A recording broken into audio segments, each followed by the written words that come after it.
Cek cek 1 2 3. I'm Mr. Worka. Kita kembali lagi ke King Account. Sebelum itu, saya mau kasih info dulu nih teman-teman sekalian, sekaligus jawab pertanyaan dari kalian yang bilang kalau, "Bang, emangnya udah lupa ya sama King Account? Sampai-sampai nggak upload lama." Bukannya begitu, Lord. Jadi dari pihak studionya yang biasanya diupdate 1 minggu sekali, sekarang jadi 2 minggu sekali. Jadi ya intinya supaya bisa update video dengan durasi 10 menit ke atas, saya mesti nungguin 2 chapter. Jadi update-nya sebulan sekali deh. Makanya saya mulai coba-coba nyari project baru. Bukan karena melupakan, tapi ini kebutuhan. Gitu. Anggaplah kalian sudah mengerti. Dan kita langsung saja masuk ke ceritanya.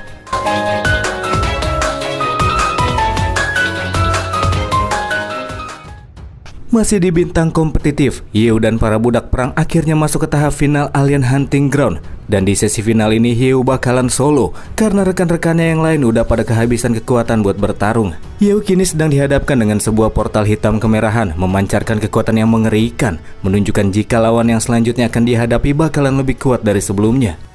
Tepat setelah kemunculannya, para penonton yang melihat sang final boss ngerasa cukup familiar. Sosok tersebut bernama Tarlak. Dulu dia pernah menjadi seorang budak perang yang berjuang dari dasar arena tanpa pernah terkalahkan dan pada akhirnya berhasil memenangkan kejuaraan di arena.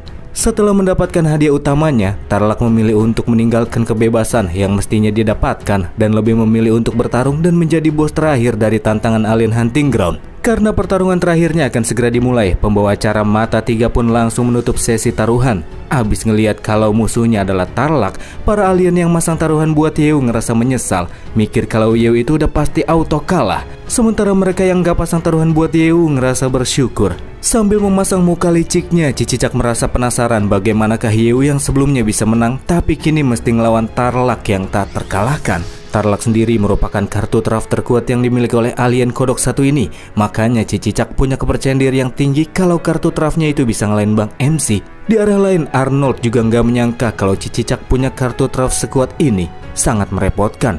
Lalu pertanyaannya, apakah Hyew mampu berhadapan dengan Tarlak? Apalagi Hyew juga baru saja menyelesaikan beberapa pertarungan besar sebelumnya. "Kau sendirian berani menantangku? Ex Tarlak, aku sendirian cukup. Ex Hyew." Karena Hyew udah berani nantangin, Tarlak pun setuju buat duel 1 lawan 1. Keretak-keretak jarinya, Tarlak tiba-tiba terbang di udara, melepaskan sebuah skill Gravity Coverage, skill area yang menyebabkan berat gravitasi jadi naik meningkat. Para budak perang langsung berlutut, nggak bisa bangkit gara-gara kemampuan Tarlak. Buat bergerak saja sangat sulit, bahkan untuk Rocky yang padahal punya tenaga yang sangat besar. Batu ini ngerasa kalau skill musuh satu ini terlalu menakutkan. Berhadapan langsung dengan Tarlak, mungkin kesempatan menang baginya itu sebesar 0%. Sementara para budak perang dilumpuhkan hanya dengan satu kemampuan. Di arah lain ada Hyew yang juga kena efek dari meningkatnya gravitasi. Tubuhnya menjadi berat dan hampir membuatnya sujud di hadapan musuh. Padahal sebelumnya sangat berani. Kalau cuman segini kemampuan Bang MC, Tarlak ngerasa kecewa parah. Melepaskan sebuah serangan fisik, Tarlak menggerakkan ekornya yang runcing kepada Hyew yang terlihat masih berusaha menopang tubuhnya. Semua orang mulai berpikir kalau Hyew bakalan mati dalam 1 kali hantam. Begitupun dengan Cynthia yang saking takutnya Hyew bakalan mati, dia sampai gak mau ngeliat. Dan cerot, darah pun tumpah kemana-mana. Hanya saja itu bukanlah darah Hyew, melainkan darah yang keluar dari ekor Tarlak yang tahu-tahu udah rusak parah. Tarlak terdiam, sementara para penonton mulai mempertanyakan sebenarnya apa yang baru saja terjadi di depan mereka. Kejadiannya sangat cepat. Hyew telah bertransformasi ke mode akun dewa perburuan, Karen, dan baru saja mencabik-cabik ekor lawan dengan menggunakan bilah tajam yang terpasang di lengannya. Ketika menggunakan akun 1 ini, konsumsi poin diaktifkan. 1 detik menghabiskan 10 poin. Menyaksikan bentuk terbaru yang Hyew tunjukin bikin para penonton terkesima. Karen terlihat sangat keren. Dalam situasi sulit, ternyata Hyew masih menyimpan jurus mematikan. Penilaian mereka yang menganggap kalau Hyew itu bukan manusia biasa benar-benar semakin terbukti. Sebagai makhluk yang suka baku hantam, Tarlak mulai ngerasa tertarik sama lawannya yang baru saja membuktikan kalau dia bukan cuman sekedar banyak omong. Melakukan serangan lanjutan, Tarlak bergerak ke arah Hyew dengan cepat, melepaskan serangan dari senjata tulang sabit besarnya. Hyew yang sama sekali nggak bergerak kemana-mana, nahan serangan musuh pakai bilah tajam miliknya. Pas lagi nahan serangan lawan, Hyew ngerasa kalau pisau besar yang Tarlak gunakan itu nggak keras-keras amat. Bukan sekedar ngomong doang, Yeo langsung kasih bukti dengan cara memotong tulang sabit besar Tarlak. Melakukannya tanpa memberikan usaha yang besar. Setelah memotong senjata lawan, barulah serangan balik dilakukan. Yeo melepaskan hujan tusukan 2 bilah. Serangan yang begitu cepat dan cukup kuat pun terdaratkan ke tubuh lawan. Meskipun terlihat berdamage, tapi serangan tersebut nggak bikin musuh sampai dipukul mundur. Di tengah-tengah serangan yang dilakukan, tiba-tiba tubuh Yeo nggak bisa bergerak. Pas Tarlak pakai ekornya buat nangkep tubuh Bang MC dan kemudian melemparkannya ke arah rawa-rawa cairan asam. "Mandi dulu sana," kata Tarlak. Budak perang lain yang masih nggak bisa gerak kemana-mana dan ngelihat jalannya duel mulai tambah panik pas ngelihat bos mereka, Yeo, dilempar ke arah rawa yang cairannya sangat korosif. Gara-gara terlalu fokus menyerang, Yeo dirasa sampai nggak inget sama medan berbahaya yang ada di belakangnya. Tarlak berkata jika Yeo itu memang cukup kuat, tapi Yeo dianggap masih kurang dalam pengalaman bertarung. Dengan tubuhnya yang sudah masuk ke dalam rawa-rawa, Tarlak sekarang cuma tinggal menunggu waktu sampai akhirnya Yeo benar-benar meleleh dan mati.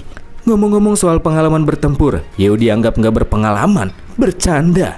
3 roket di punggung Karen pun aktif dan membuat Yeo bisa keluar dari rawa-rawa tanpa kesulitan. Yeo mengakui kalau armor yang dia gunakan itu sangat bagus, memiliki pertahanan tinggi dan begitu multifungsi. Namun mode roket di punggungnya itu cuma bisa membantunya melompat dan bergerak, tidak memungkinkannya untuk terbang. Itulah kekurangan yang bikin Yeo sedikit kecewa. Sedikit penjelasan tentang armor Karen. Disebut sebagai armor paduan inti bintang, ditempa dari logam inti bintang yang sangat langka dan dilebur di suatu tungku khusus. Armor tersebut menawarkan ketahanan korosi 100% dan pertahanan fisik 100%. Bahkan jika pemakainya mati, armor tersebut bakalan tetap utuh. Tarlak ketawa, merasa jika segalanya menjadi semakin menarik. Sudah lama dia tidak merasakan kegembiraan dalam sebuah pertarungan. Karena Yeo itu kuat, makanya Tarlak akan serius bertarung dengannya. Full body strengthening. Kekuatan Tarlak mengalami peningkatan di seluruh tubuhnya, memancarkan energi hijau yang kuat dan bisa dirasakan oleh semua orang di dalam arena. Di pertarungan yang seru itu, Tarlak akan menggunakan seluruh tenaganya. Alien satu ini emang orangnya murni suka berantem nampaknya. Sementara itu di sisi lain, Yeo juga bakalan bertarung dengan lebih serius dan berusaha untuk menyelesaikan pertarungan secepat mungkin. Mengingat penggunaan akun Karen ini cukup terbatas. Kembali memulai pertarungan, Yeo bergerak dengan cepat dengan bantuan roketnya dan melepaskan rangkaian serangan tebasan api, memanfaatkan lengan yang bisa menyemburkan obor api tipis dan stabil, membuatnya bisa memotong benda-benda padat dengan mudah. Meskipun serangan Yeo membuatnya mulai terdorong mundur dan cuman bisa bertahan, Tarlak minta Yeo buat terus menyerang, keluarin kekuatan terbaiknya. Alien satu itu benar-benar menikmati saat-saat bertarung sama Bang MC. Melihat Yeo yang nampak lebih mendominasi, orang-orang yang pasang taruhan buat Yeo ngerasa bersyukur karena kayaknya Yeo bakalan menang nih. Di luar taruhan tersebut, mereka juga menikmati pertarungan yang tidak disangka akan begitu seru. Sementara itu, Cicicak ngerasa kesel sama Tarlak yang dikiranya lagi malas-malasan, bukannya langsung habisin lawannya. Memerintahkan Tarlak untuk membunuh Yeo, Cicicak menekan sebuah tombol remote dari suatu perangkat, bikin Tarlak tiba-tiba menjerit. Merasakan sakit di tubuhnya, perlahan dia juga mulai kehilangan kendali atas tubuhnya itu. Menyaksikan kejanggalan yang terjadi di tengah-tengah pertarungan, Yeo yakin kalau ini pasti merupakan ulah Cicicak yang sedang melakukan sesuatu kepada anak buahnya sendiri. Padahal ini adalah pertarungan arena kompetitif, tapi bisa-bisanya kodok itu melakukan sabotase dari luar arena. Dalam hatinya Yeo pengen banget nampol si kodok ijo itu. Tarlak yang masih menjerit kesakitan merasakan jika tubuhnya seakan-akan pengen kayak dibelah menjadi 2. Di saat yang sama tubuhnya yang tak terkendali mulai melakukan serangan-serangan cabikan barbar kepada Yeo. Setelah melihat arah dari pertarungan yang mulai berubah, Cicicak nyengir, berkata kalau Tarlak merupakan senjatanya yang paling kuat. Sebagai sebuah senjata, dia harus menuruti apa kata tuannya. Tak lama kemudian wajah dari pejuang satu itu mulai mengalami perubahan. Begitu pula dengan energi yang dia keluarkan terasa semakin mencekam. Para penonton yang melihatnya bertanya-tanya, apakah yang sedang mereka lihat sekarang benar-benar adalah Tarlak? Kini dia telah berubah menjadi seperti sosok monster. Penampilannya mirip seperti hantu pembunuh yang legendaris dan akan menghabisi semua makhluk hidup yang dia lihat tanpa pandang bulu. Bila dilihat dari tampilan luar, Tarlak memang seperti sedang mengalami evolusi. Tapi menurut Arnold, bila melihat dari perubahan sikap Tarlak yang terlalu tiba-tiba, itu bukan evolusi, melainkan dimanipulasi. Dan pelakunya sangat jelas, sudah pasti Cicicak yang lagi teriak-teriakan nyuruh Tarlak buat ngebunuh lawan tarungnya. Di saat yang sama mulai terjadi perubahan di medan arena pertarungan yang sebelumnya merupakan hutan jamur, kini telah berubah menjadi Dark Hunting Forest, hutan perburuan dengan pemandangan yang gelap.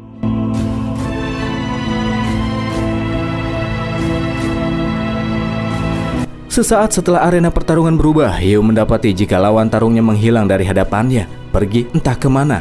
Sangat jelas di dalam hutan yang gelap itu lawan bermaksud untuk melakukan serangan gerilya. Tapi itu tidak masalah buat Bang MC karena Karen sejatinya telah terbiasa bertarung di dalam kegelapan. Untuk mencari posisi lawan dalam kegelapan juga nggak jadi masalah karena si dewa berburu bisa melihat melalui hawa panas yang dipancarkan oleh setiap makhluk hidup. Tak butuh lama bagi Yeu untuk mendapati posisi musuh berada dan tanpa babibu beliau langsung ngeluarin tembakan jarak jauh. Tapi sangat aneh, padahal Yeu bisa merasakan keberadaan musuh yang terus melakukan pergerakan. Tapi pas serangannya mencapai tujuan, target seketika menghilang, seakan seperti Yeu lagi nyerang udara kosong. Tarlak yang keberadaannya menghilang tiba-tiba muncul dari atas, melepaskan sebuah serangan gerilya buat nikam Yeu. Tapi pas serangan terdaratkan, tubuh Yeu berubah menjadi cahaya. Faktanya itu cuma semacam jebakan.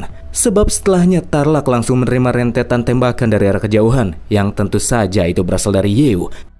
Mencoba melakukan serangan diam-diam di hadapan sosok yang biasa melakukan serangan diam-diam. Sangat naif, kata Yeu. Meskipun sempat mendaratkan beberapa serangan kepada musuh, tapi tak berselang lama, Tarlak kembali menghilang dari posisinya, seakan seperti lenyap oleh waktu. Di saat yang sama, muncul serangan balik yang dilakukan oleh Tarlak. Dia melepaskan banyak shuriken bintang kepada Yeu.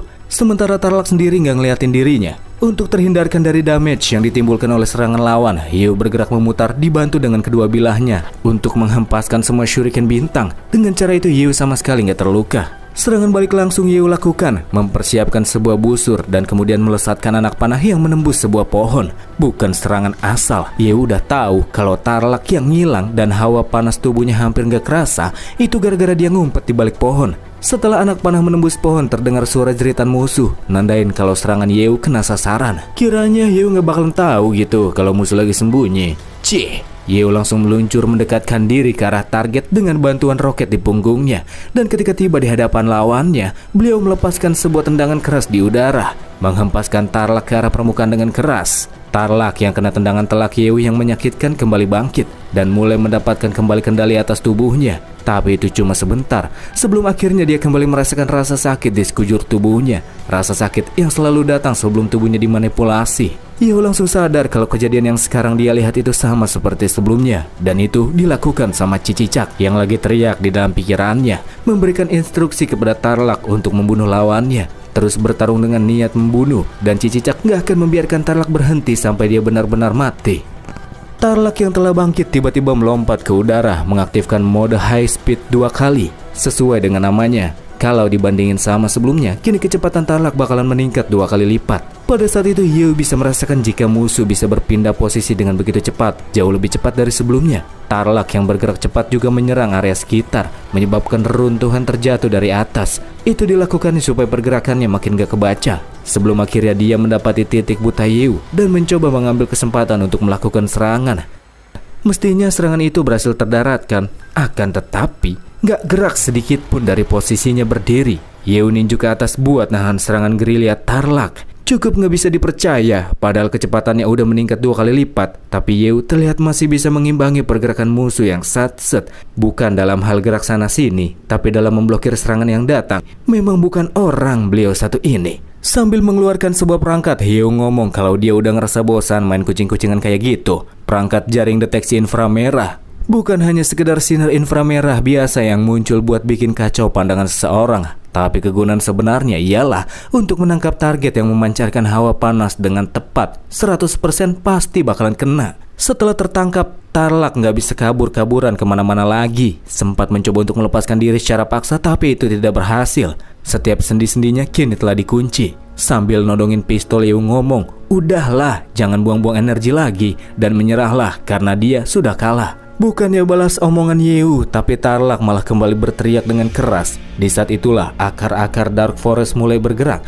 dan bersatu dengan tubuhnya. Dia menyerap kekuatan dari tempat di mana dirinya berada saat itu. Tambahan kekuatan yang didapatkan membuatnya berhasil meloloskan diri dari jaring inframerah. Tapi Tarlak bukan seperti dia yang sebelumnya. Kekuatan Dark Forest telah mengubah tubuhnya menjadi bentuk seperti monster yang dipenuhi oleh benjolan-benjolan hijau berisikan cairan korosif. Dan dia coba kembali melakukan serangan dengan menembakkan cairan asam korosif dari dalam tubuhnya ke arah Yeu. Sayangnya cara itu sama sekali nggak berguna di hadapan Bang MC yang kemudian langsung melakukan counter. Bergerak dengan cepat melompat ke arah musuh dengan bantuan roketnya, mempersiapkan sebuah serangan tombak dan menusuk lawan di bagian jantungnya.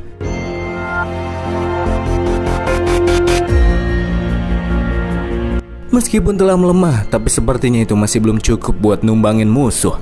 Setelah memasuki kondisi lemah, Tarlak bisa kembali ngobrol sama Yeu. Saat itu dia minta supaya Yeu membunuhnya, serta ngasih tahu kalau Yeu nyerang bagian jantung itu tidak akan membunuhnya, dan Yeu mesti menghancurkan tengkorak kepalanya, lalu menghancurkan seluruh isi otaknya. Saat itu Tarlak sampai mohon-mohon supaya cepat dibunuh. Yeu pun bersedia untuk melakukannya, serta menjanjikan Tarlak kalau Yeu bakalan balesin dendam dia dengan cara menghabisi Cicicak. Dan sekarang Tarlak bisa beristirahat dengan tenang. Tarlak merasa cukup lega setelah mendengar kata-kata Bang MC, dan dia langsung berhenti melakukan perlawanan. Tarlak nggak mau ngelawan seorang ketika dia hanya dijadikan alat yang dimanipulasi. Makanya dia memohon dengan amat sangat sama Yeu biar dibunuh, supaya dia bisa bebas dan penderitaannya bisa berakhir. Setelah Yeu menghancurkan otaknya, tepat di bawahnya akan terlihat core. Setelah menghancurkan core tersebut, barulah Tarlak bakalan benar-benar mokai. Mempersiapkan serangan eksekusi, Yeu kembali berjanji kalau dia akan membunuh Cicicak dan membuatnya membayar harga karena sudah memanipulasi Tarlak.